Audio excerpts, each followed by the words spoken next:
Welcome guys, today we have a Lenovo board for repair. Here is the board. It's L450. Model number is NM-A351 and the problem is battery not charging. So today we are going to repair this board and see what is the problem which is causing battery not to charge. So stay tuned, watch till the end. So guys, here we have a board. So let's connect the DC jack. Now the 19 volt is connected. The board is not turning on because the board is not turning on automatically. Though the CMOS battery is not connected, let's press the power button. Okay, even after connecting the DC jack and pressing the power button, it is not turning on. So basically it is not a battery charging issue, it is the problem with the power itself. The laptop is not turning on. This is the problem. Okay, so let's try to fix it. Where is the problem? Let's check it out. Since there is no shorting, it seems, even after plugging the DC jack, it is not turning on. And if I show you ampere, it is taking 0.03, but it is not turning on even after pressing the power button. This is the power button. You can see nothing happens, absolutely nothing. So let's find out where is the problem. Let's diagnose the 19 volts rail and then 3.35 volts and furthermore. So what do you think guys, where is the problem? Is this the 19 volts rail, the volt in section, or is the charging section? Maybe the dealer has confusion, or maybe he tried to say that the laptop is turning on from the battery but not from the charger, because we see it is not turning on from the charger. So what do you think? Let me know in the comment section whether the problem is on the volt in section or is it with the charging IC itself, the charging section, which gives the signal to the gate of this MOSFET. It's a N channel MOSFET. That means the AC drive. If the AC drive doesn't come here, the 19 volts will not pass. As we saw, there is no shorting in this MOSFET. So what could be the problem according to you? Let me know on the comment section. So guys, here you can see we have connected DC and it is at the 19 volts. You can see it is taking 0.03, and now we will check how much voltage is passing.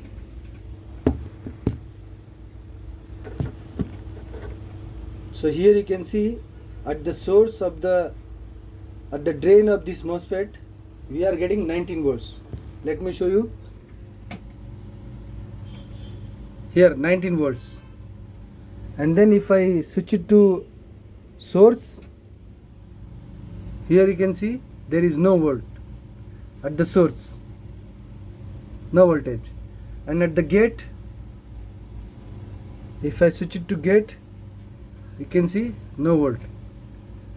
So since this itself is not working, how this MOSFET, the second MOSFET, will work? This also will not work. Okay, but upon checking, we are getting the logic of this MOSFET from the charging IC, and the charging IC is located here. So here you can see, if we look closely, let's zoom it.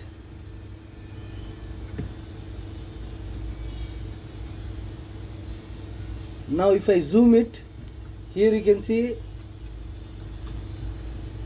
this one, pin number 24, pin number 28 I guess, yeah.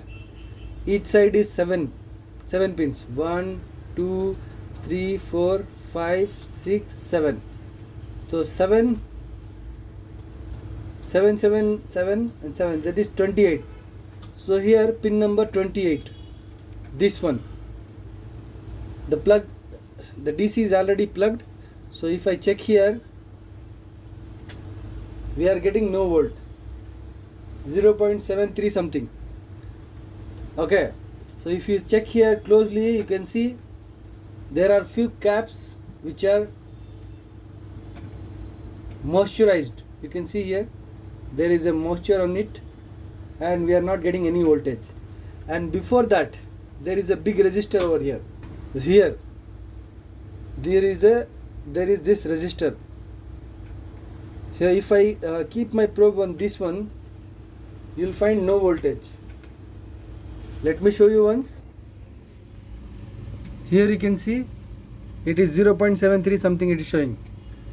If I switch my multimeter probe to this side, you can see it is 18.64.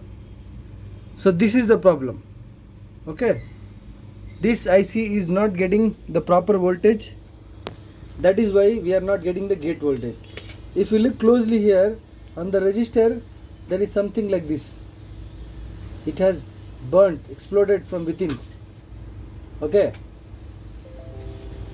so I guess if we remove this one, hopefully our problem will get solved. If not, then we will change this cap. This cap also is moisturized.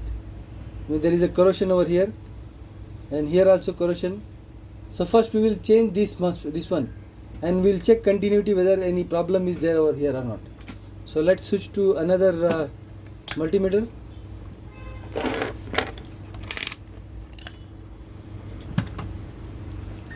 We will remove the DC power and now we will check it out.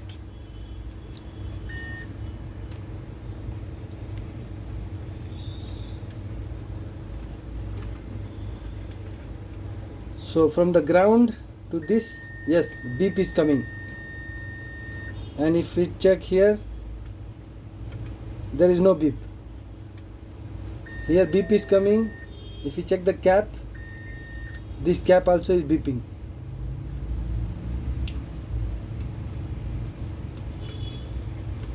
If I keep the probe here, yes. So either this IC, this cap, or this is already gone. It is blown. We can see. So first we will remove this itself. This resistor we will remove and check it out.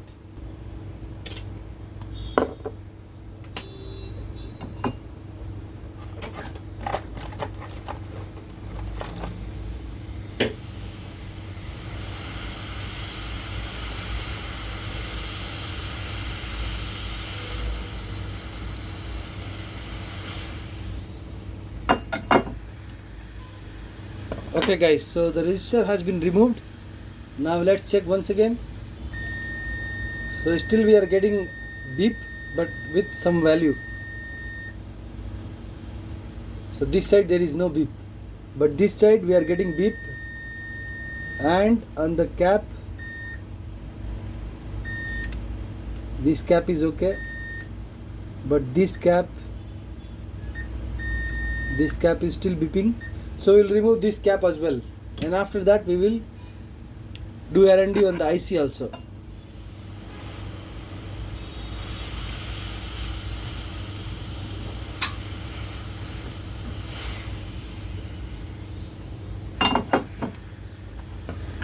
Now let's check again.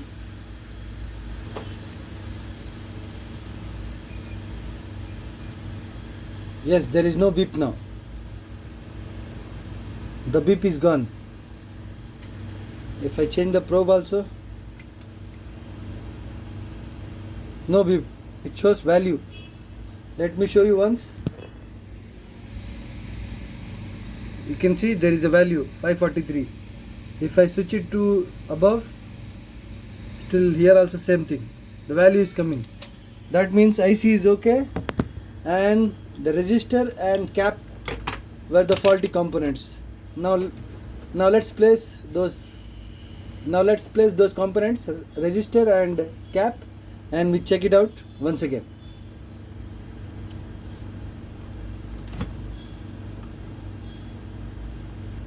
So guys, here we have a resistor. Let's replace it.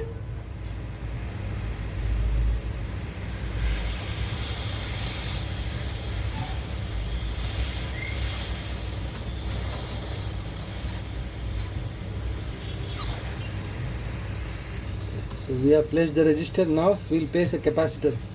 capacitor is not necessary, but we can put it. We can put one.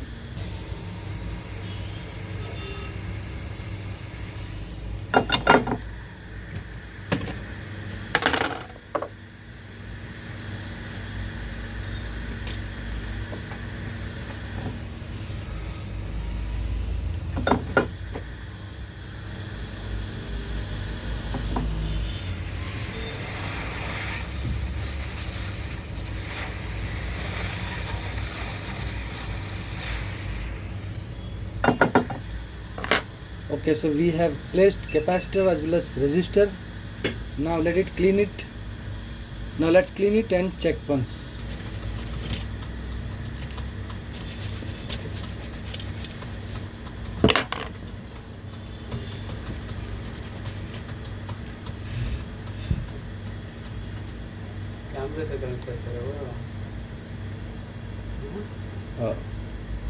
So guys, you can see it is intact now. Now let's measure once and then we will apply the voltage.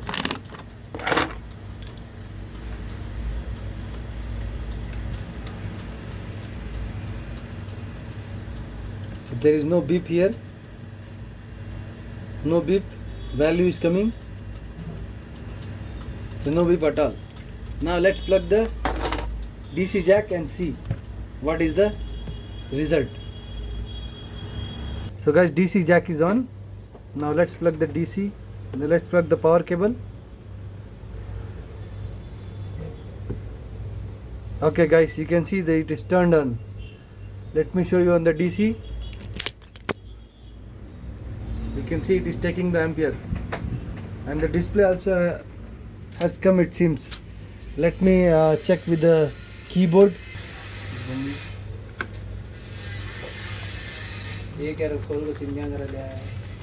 So keyboard, there is no display. Okay, it is coming. You can see the display has come on the keyboard. So guys, let's put the battery now, and whether it is turning on with battery and charging, we'll check it out. So here is the battery. We will connect the screen as well. So let's connect the screen first.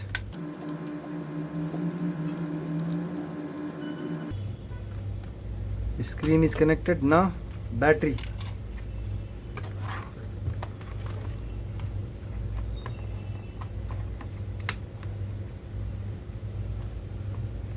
Okay guys, it is connected.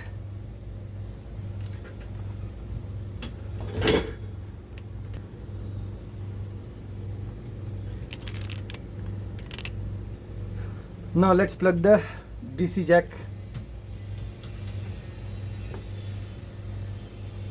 Okay, so the system is on now,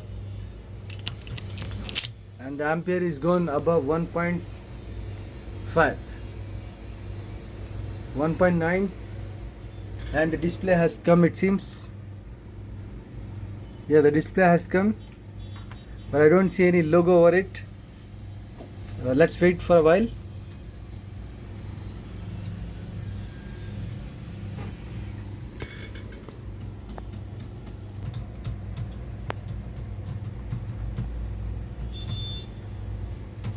So there is no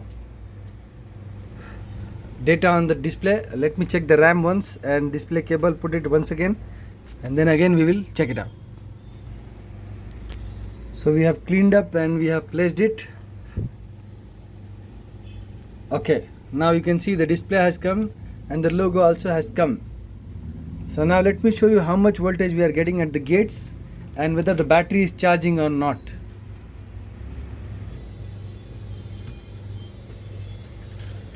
So guys, here is the gate of this MOSFET.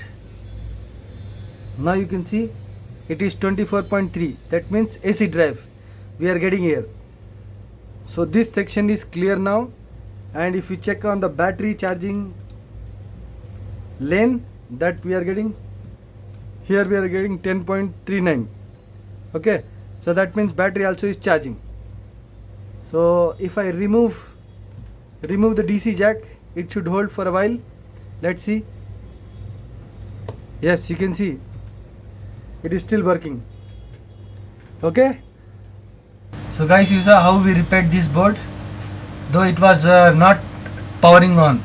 Dealer told it was not charging, but when we opened the board we found that it is not turning on from the charger itself. So now it will turn on from the charger as well as from the battery, and the battery is also charging. So hope you learned something from this video. If you found this video informative, please give a like to the video and don't forget to subscribe my channel. Thanks for watching. Have a nice day.